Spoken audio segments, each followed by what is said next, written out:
الله عليه وسلم قال أولى الناس بي يوم القيامة أكثرهم علي صلاة رواه الترمذي. وقال الله تعالى وتبارك في شان حبيبه ومحبوبه ومعشوقه صلى الله عليه وسلم: إن الله وملائكته يصلون على النبي يا أيها الذين آمنوا صلوا عليه وسلموا تسليما. اللهم صل على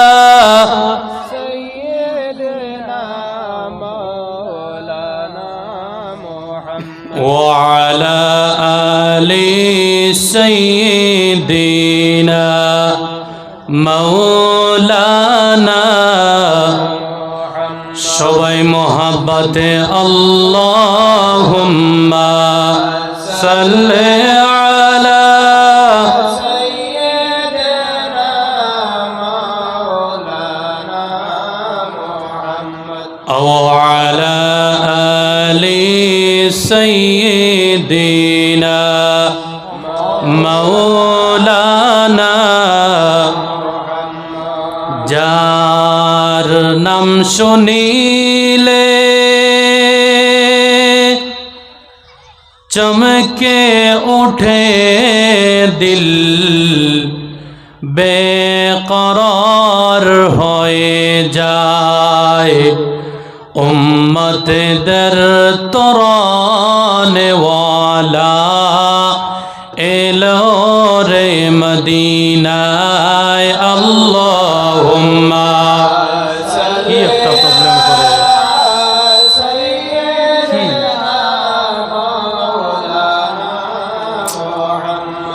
ওয়া আলা আলি সাইয়্যিদিনা मदीना मदीना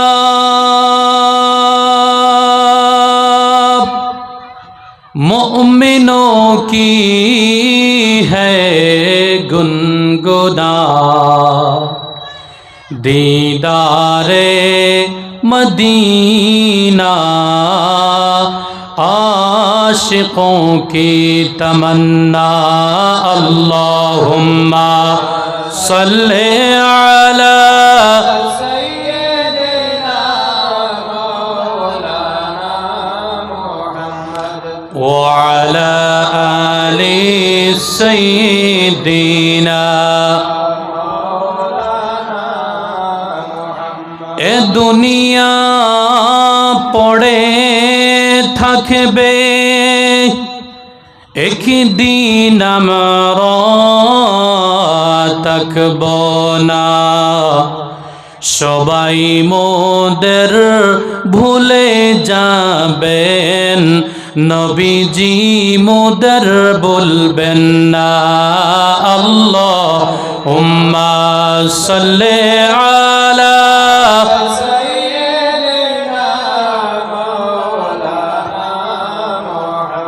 وعلى آل سيدنا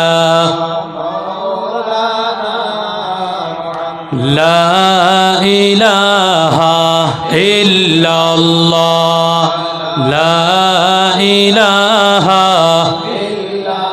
لا لا إله সবাই লা ইলাহা জোরে জোরে লা ইলাহা লা লা ইলাহা ইল্লাল্লাহ লা ইলাহা জোরে লা ইলাহা লা ইলাহা ইল্লাল্লাহু মুহাম্মাদুর রাসূলুল্লাহ। সবাই পড়ি সাল্লাল্লাহু আলাইহি ওয়াসাল্লাম। আমার শ্রদ্ধেয় মাসুম মাইক এই ডেকোরেটর সাহেব, অপারেটর সাহেবরে আমি বিনম্রে অনুরোধ করি, আর আপনি প্রথমে যেভাবে দিয়েছিলেন দুই একটা মাহফিলে আপনার কথা আমি বিভিন্ন জায়গায় বলেছিলাম এইভাবে করেন। একটা প্রবলেম হচ্ছে বক্স দুটোটা এক জায়গার মধ্যে রাখার কারণে হতে পারে। আপনার বক্সে এরকম করার কোনো কথা না। আমি এখনই হেরান হয়ে গিয়েছি তো বক্তারা কিভাবে আলোচনা করবে। আমি আপনাকে 2 মিনিট সময় দিচ্ছি, আপনি ঠিক করেন। নবী মোর পরশমণি, নবী মোর সোনার খনি, নবী মোর পরশমণি, নবী মোর সোনার খনি। নবী নাম জপ যেজন সে তো দু জাহানের ধনী। নবী নাম জপ যেজন সে তো দু জাহানের ধনী। নবী মোর পরশমণি, নবী মোর সোনার খনি, নবী মোর পরশমণি, নবী মোর সোনার খনি। নবী নাম জপ যেজন সে তো দু জাহানের ধনী। নবী নাম জপ যেজন সে তো দু জাহানের ধনী। সে নামে মধু মাখা, সে নামে জাদু রাখা, সে নামে মধু মাখা, সে নামে জাদু রাখা। সে নামে মজনু হইল মৌলা কাদের গনি। নবী মোর পরশমণি, নবী মোর সোনার খনি, নবী মোর পরশমণি, নবী মোর সোনার খনি। নবী নাম জপ যেজন সে তো দু জাহানের ধনী। নবী নাম জপ যেজন সে তো দু জাহানের ধনী। সকলে বলি মারহাবা। ধন্যবাদ প্রিয় ভাই, অবশ্যই একটু ঠিক হয়েছে। আজকের বাগারপাড় স্থিত আজকের মোবারক মাহফিলের সম্মানিত শ্রদ্ধেয় সভাপতি সাহেব, ইতিপূর্বে যারা আপনাদের এখানে আলোচনা করে গিয়েছেন এবং আলোচনা করার জন্য আসতেছেন, ইনশাআল্লাহুল আজিজ প্রত্যেক থেকে আপনারা কোরআন এবং হাদিস থেকে সুন্দর সুন্দর কথাগুলো শুনবেন। আমি একজন নগণ্য মানুষ, আমাকে যারা এই জায়গার মধ্যে দাওয়াত করেছেন প্রত্যেকের খেজমতে আমি চিরকৃতজ্ঞতা প্রকাশ করি। মালিকের দরবারে দোয়া চাচ্ছি, ভিক্ষা চাচ্ছি, মালিক যেন সামান্য সময় আপনাদের গুরুত্বপূর্ণ সময়ের ভিতরে যেন কোরআন এবং হাদিস থেকে সামান্য কথা বলার তৌফিক দান করেন। সকলে বলি আল্লাহুম্মা আমিন। এই জায়গার মধ্যে উপস্থিত পর্দার আড়ালে আমার পর্দানিশী মা ও বোনেরা, প্রত্যেকের খেজমতের মধ্যে আমার পক্ষ থেকে আসসালামু আলাইকুম ওয়া রাহমাতুল্লাহি ওয়া বারাকাতুহু। সম্মানিত হাজরিন, আপনাদের এখানে মাহফিল করা হয়েছে আজকের সুদূর বাংলাদেশ থেকে আগত হযরত মাওলানা কারি মঈন রেজা কাদেরী সাহেব। আপনাদের কমিটির মানুষ গিয়ে ওনাকে ইতিমধ্যে রিসিভ করে নিয়েছেন।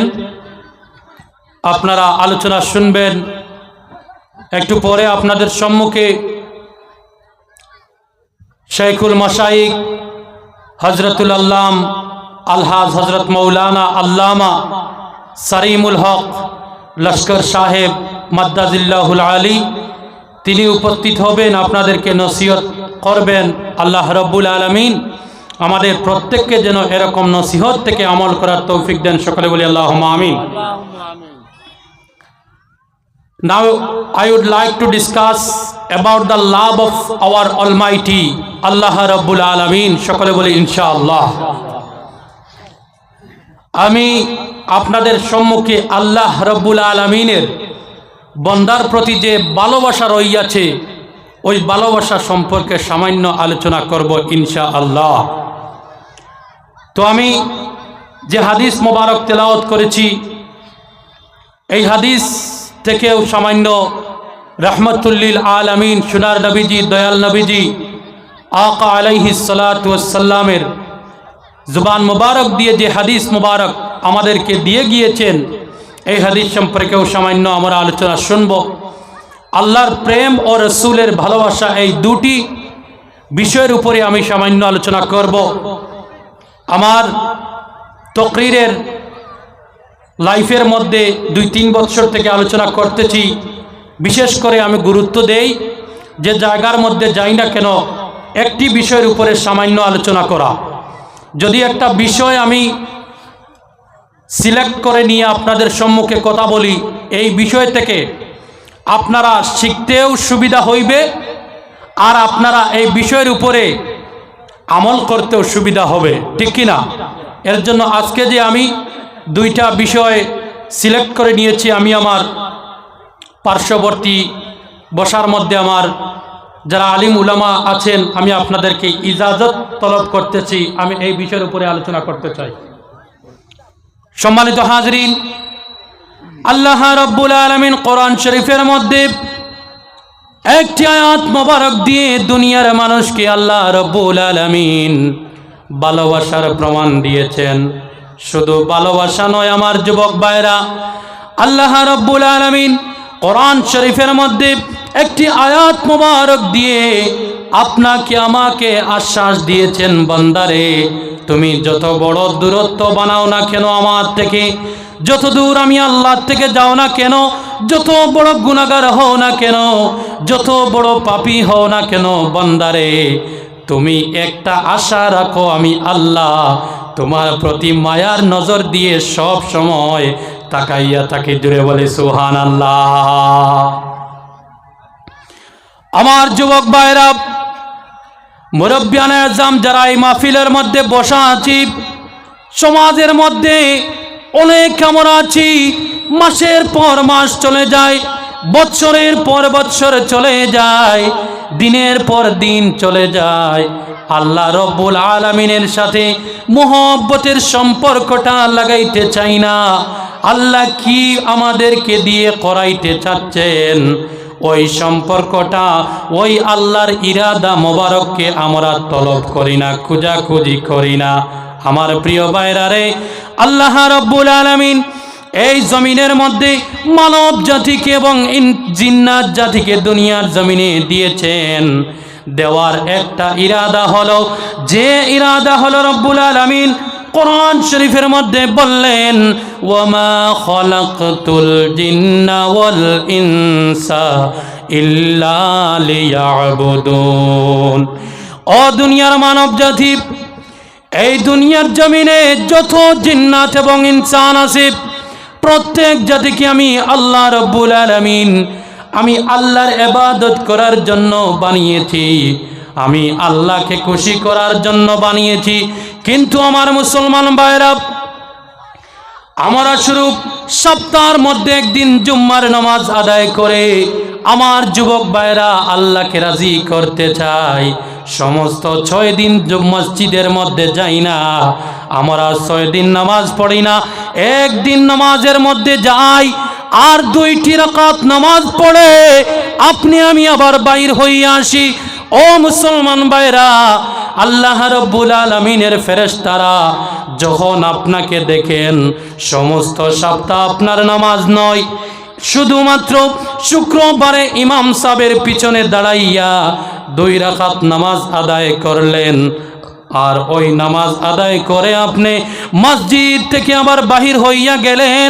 বাহির হওয়ার পরে অন্যের সমালোচনা, অন্যের গীবত, অন্য আলোচনা আপনি আরম্ভ করেন। আপনি নামাজটা জুমার দিন সাপ্তাহিক নামাজি হইয়াও নামাজটা আপনি পুরা করেন না। এরকম আমাদের সমাজে আছে না নাই? সমস্ত সপ্তাহ নামাজ থাকে না, 6 দিন নামাজ নাই তো নাই, শুধু জুমাবারে যাই, যাওয়ার পরে 2 রাকাত নামাজ পড়ি।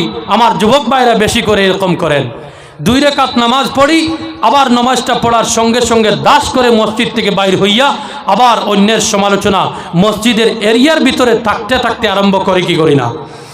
ও মুসলমান ভাইরা, আল্লাহর কাছে ফেরেশতা মণ্ডলী আল্লাহর কাছে আরজ করেন, মালিক রব্বুল আলামিন, আপনার বান্দা সমস্ত সপ্তাহ নামাজ পড়ল না, 2 রাকাত শুধু জুমার নামাজ আদায় করলো।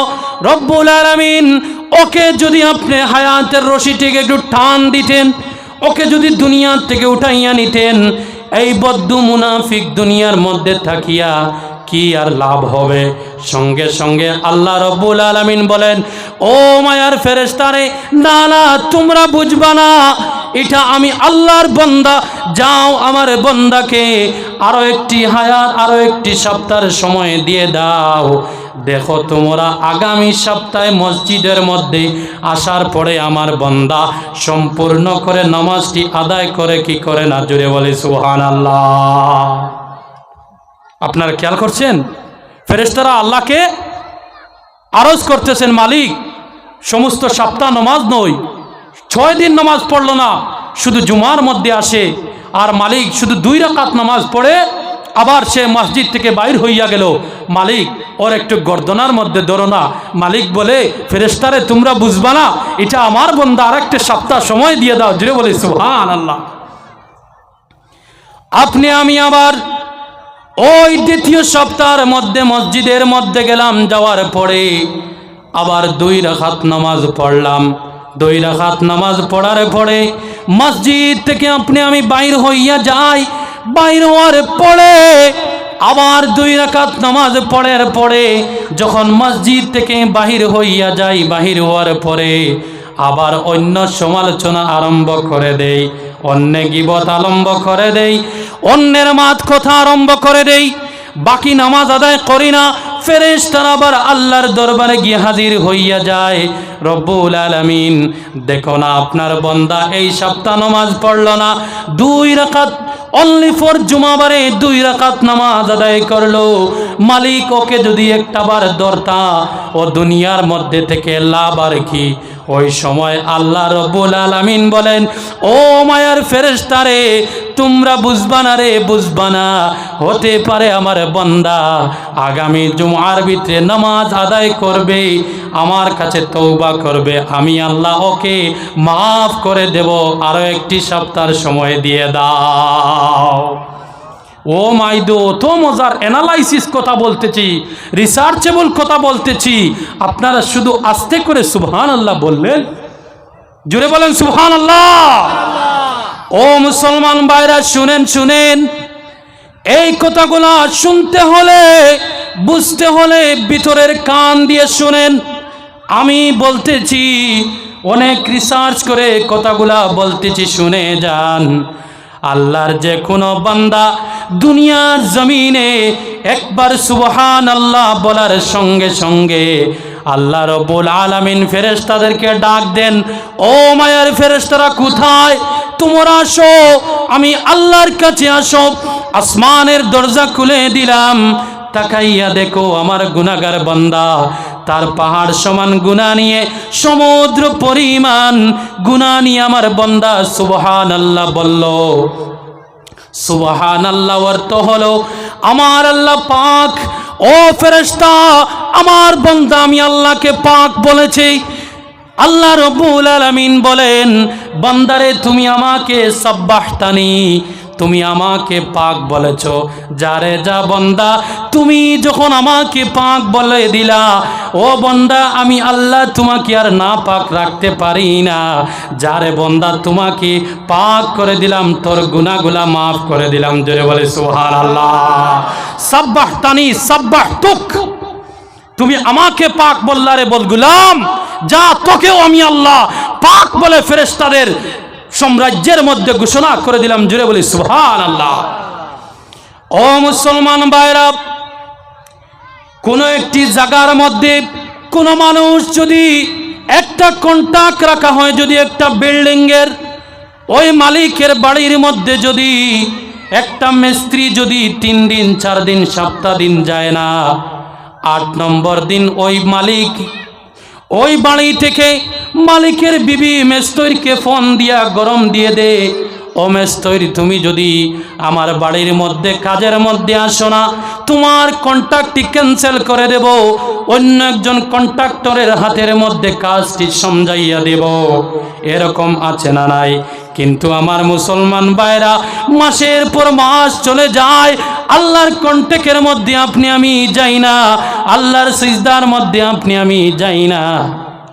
তারপরেও আল্লাহ রব্বুল আলামিন আপনার নাক থেকে আপনার শরীরের জন্য 10 মিনিটের জন্য আল্লাহ রব্বুল আলামিন অক্সিজেনকে বন্ধ করেন না। জোরে বলি সুবহানাল্লাহ।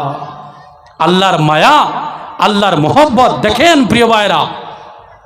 প্রথমে বলেছি বাংলা ভাষায় হই, আমার ওয়াজিটা খুদকুড়ার লাহানবা, কিন্তু আপনারা বুঝার চেষ্টা করো, বুঝবা আমি তো মানুষ ছুটো ইলিম নাই, বুঝাইতে একটু কষ্ট ওর আর কি। আমার মুসলমান ভাইরা, 3 নম্বর জুমার মধ্যে ওই যুবক ওই বৃদ্ধ মানুষ আবার গেল, যাওয়ার পরে অনলি ফর 2 রাকাত নামাজ আদায় করলো। 2 রাকাত নামাজ আদায় করার পরে আল্লাহর বান্দা আবার মসজিদ থেকে বাহির হইয়া যায়, ফেরেশতারা আল্লাহর দরবারে গিয়ে খাড়া হইয়া যায়, আবার বলে ফেরেশতারা মালিক রে, ও মালিক তাকাইয়া দেখো, তুমি যে বন্দার কথা যে গোলামের কথা বলেছিলাই নেক্সট জুম্মাবারে এসে হয়তো তওবা করবে, আবার জুমার নামাজকে সম্পূর্ণরূপে আদায় করবে। ও আল্লাহ, তোমার বান্দা নামাজটি আদায় করলো না, ও মালিক রব্বুল আলামিন তোমার বান্দার গর্দনার মধ্যে একটু ধরো না, ওকে দুনিয়া থেকে বিচ্ছেদ করে দাও, ওকে মওত দিয়ে দাও। ও সময় আল্লাহ রব্বুল আলামিন ফেরেশতাকে বলেন, ও আমার প্রিয় ভাইরা শুনেন, আপনার আমার এগেইনস্টে আল্লাহর কাছে কেস যাওয়ার 3 নম্বরে কেসের দিন আল্লাহ রব্বুল আলামিন বলেন, ও ফেরেশতারা রে, কইতাম নি আল্লাহ কিতা কই? সুবহানাল্লাহ, জোরে করে কইবা তো ইনশাআল্লাহ। যে আল্লাহ রব্বুল আলামিন বলেন, ও মায়ার ফেরেশতা, তোমরা বুঝবা না, এটা আমি আল্লাহ আর আমার গোলামের ব্যাপার। আমার গোলামকে আমি আল্লাহ অনেক লম্বা হায়াত দিলাম, মৌতের আগের দিন যদি আমার গোলাম সিজদার মধ্যে গিয়ে যদি আমি আল্লাহর কাছে যদি টপ টপ করে চোখের জল ছেড়ে গুনাহগুলার মাফি মাঙ্গে, আমি আল্লাহ ওকে মাফ করে দেব। জোরে বলে সুবহানাল্লাহ। আল্লাহ বলেন, ও ফেরেশতা, এটা তোমাদের মেটার নয়, এটা আমি গোলাম, এটা আমি মালিক আর আমার গোলামের মেটার। আমি আমার গোলামকে এতটুক পর্যন্ত সময় দিলাম, উত্তর দক্ষিণ হইবার আগে যদি আমার গোলামে বলে মালিক রে, সারা জীবন কাটিয়ে দিলাম তোমার নাফরমানির মধ্যে, মালিক একটু মাফ করো, দয়া করো, ভালোবাসো, ও ফেরেশতারা আমি আমার গোলামকে মাফ করে দেব। জোরে বলে সুবহানাল্লাহ। আমার মুসলমান ভাইরা শুনেন, যদি আল্লাহর কোন বান্দা 70 বছরের গুনাহগার হয়, 80 বছরের গুনাহগার হয়, যদি 100 বছরের গুনাহগার হয়, আল্লাহ রব্বুল আলামিন তারপরেও ওই বান্দাকে বলেন, বান্দারে লা তাকনাতু মির রাহমাতিল্লাহ, ও গোলাম তুই আমি আল্লাহর রহমত থেকে দূরে যাইস না, ও গোলাম রে চলে আয় গোলাম, আমি আল্লাহ রব্বুল আলামিন তোর জন্য মায়ার রহমতের চাদর বানাইয়া রেখেছি, তুই তোর গুনাহ লইয়া যদি আমি আল্লাহর দরবারে আসস, গোলাম রে আমি আল্লাহ রব্বুল আলামিন রহমতি চাদর দিয়া তোর গুনাহগুলাকে ডাকিয়া তোকে মাসুম বেগুনা বানাইয়া দিব। জোরে বলি সুবহানাল্লাহ।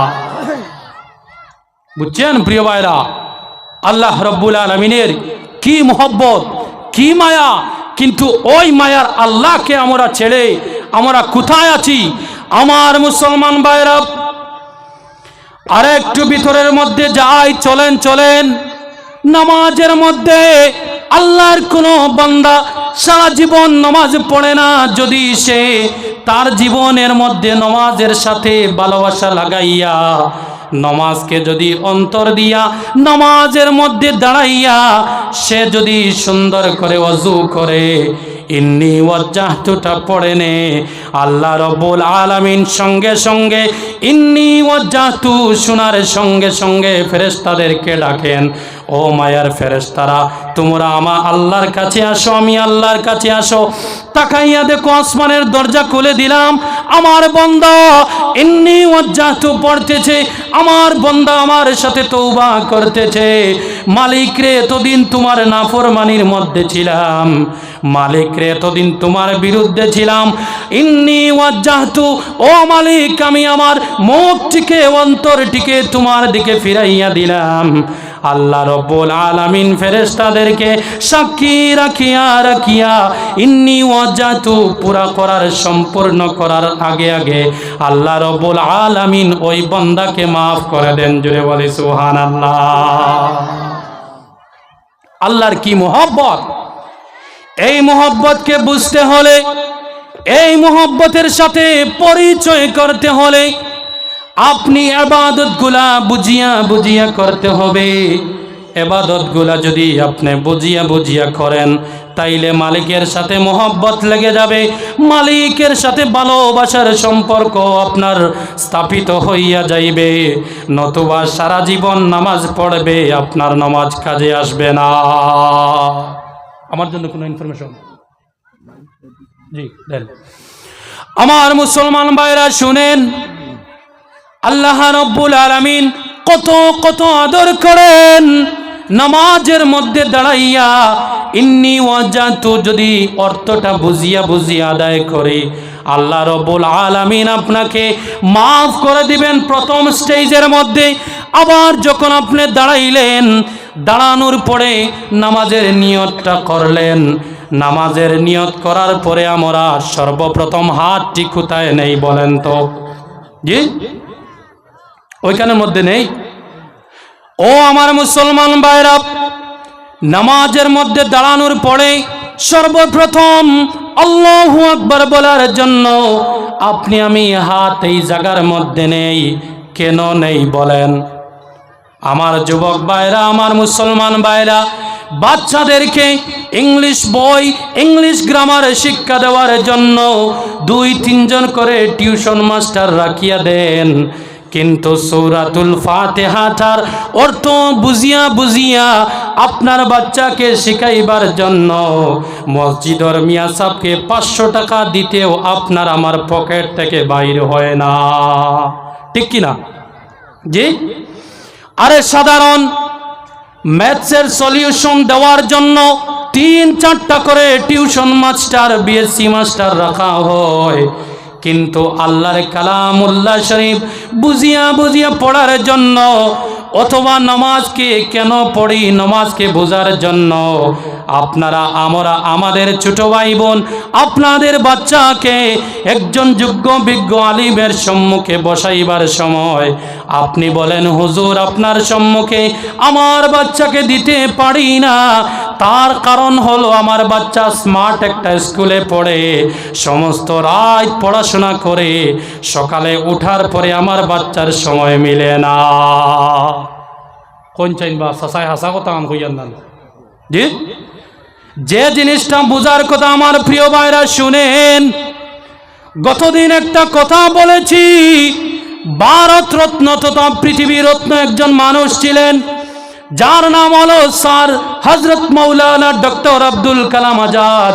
তিনি তিনার জীবনের মধ্যে সর্বপ্রথম ইসলাম ধর্মকে গুরুত্ব দিয়েছেন, কোরআনকে গুরুত্ব দিয়েছেন, তিনি হাদিসকে গুরুত্ব দিয়েছেন, তারপরে তিনি বিশ্ববিখ্যাত মানব হতে পেরেছেন। ও মুসলমান ভাইরা, দয়া করে আমি পায়ের মধ্যে হাত রেখে একটা কথা বলি, আপনাদের বাচ্চাকে কোরআন থেকে দূরে সরাইয়েন না, ইসলাম থেকে দূরে সরাইয়েন না, নামাজ থেকে দূরে সরাইয়েন না। যদি আপনার ছেলে মেয়েকে যদি আপনি শুধু স্কুলের জ্ঞান জেনারেল এডুকেশনে যদি আপনি জেনারেল এডুকেটেড বানান, আপনার ছেলে আপনার মেয়ে প্রকৃত মানব রূপে রূপায়িত হতে পারবে না। এটা আপনার সাথে আমার CHALL চ্যালেঞ্জ থাকলো আপনার সাথে। পুরা 100% চ্যালেঞ্জ। কারণ হলো বাচ্চাটা ক্লাস 7-এর মধ্যে উঠার পরে বাচ্চাকে 80-90 হাজার টাকার চাকরির একটা উৎসাহ দেওয়া হয়, এই বাচ্চাকে এই উৎসাহ দেওয়া হয় না, বাবারে তুমি সুন্দর করে পড়ো, এমন ভাবে মানুষ বনো যাহাতে তুমি থেকে তোমার সমাজের মানুষ কাজে আসে। ঠিক কিনা? জি। আরে আমার প্রিয় ভাইরা, কোরআন, এই কোরআন আপনার বাচ্চাকে শিক্ষা দেয়। ও দুনিয়ার মানুষ, কোরআন যদি আপনি নিতে পারেন, আল্লাহ রসুলের হাদিস মোবারক যদি আপনার মধ্যে নিতে পারেন, যে নেবেন তার থেকে শুধু মুসলমান মানুষ ফায়দা পাবে না, হিন্দু মানুষ, বৌদ্ধ, শিখ, ঈসাই, খ্রিস্টান মানুষ পর্যন্ত কোরআন শিক্ষা দেয় তাদের সাথে ভালো ব্যবহার করার জন্য। জুড়ে বলি সুবহানাল্লাহ। This is the Quran, it is the light. কোরআন হলো আলো। কোরআন শুধু আপনাকে প্রকৃত মুসলমান বানাবে তা নয়, প্রকৃত মুসলমান বানাবে তো বানাবে, আপনার আশেপাশে ইহুদি, শিখ, যত বিধর্মী, ভিন্ন ধর্মী আপনার ভাইয়েরা থাকবে, পরিবার থাকবে, প্রত্যেকের সাথে সুনজর, সুদৃষ্টি, সু আচরণ করার আপনাকে যে শিক্ষা দিবে, যে গাইডে শিক্ষা দিবে, সে গাইডের নাম হলো আল্লাহর কোরআন আল করিম। জুড়ে বলি সুবহানাল্লাহ। আমার মুসলমান ভাইরা, ক্লাস 10-এর মধ্যে যাওয়ার পরে আর্টস, কমার্স, সায়েন্সের স্ট্রিমগুলা দেখানো হয়। আপনি যদি ভালো করে পড়াশোনা করো, আইএস অফিসার হইতে পারবা, আইপিএস অফিসার হইতে পারবা। ওই বাচ্চা আবার জিজ্ঞাসা করে, স্যার আইপিএস অফিসার হলে কি হবে, আইএস অফিসার হলে কি হবে স্যার? সঙ্গে সঙ্গে বলেন, বাবা তুমি যদি ওয়ার্ল্ড লেভেল, ইন্টারন্যাশনাল একজন অফিসার হইয়া যাও, তাইলে তুমি 8 থেকে 10টা ফোর্স পাইবা, সিকিউরিটি গার্ড পাইবা, আবার সঙ্গে 1,00,000-1.5 লাখ টাকা তুমি স্যালারি পাইবা। কিন্তু ওই টিচার ওই বাচ্চাকে এই শিক্ষা দেন না, বাবা তুমি যদি হায়ার সেকেন্ডারি ভালো করে পড়াশোনা করো, এমনভাবে পড়াশোনা করো, তুমি যখন খানি বক্ষণ করবে, তোমার আশেপাশে মানুষ যদি ক্ষুধার্ত থাকে, ওই মানুষকে খানি না দিয়ে তুমি খানি খাইতে পারবা না। আপনারা কইন, সমাজের মধ্যে এইভাবে বর্তমানে চলতেছে কি চলতেছে না?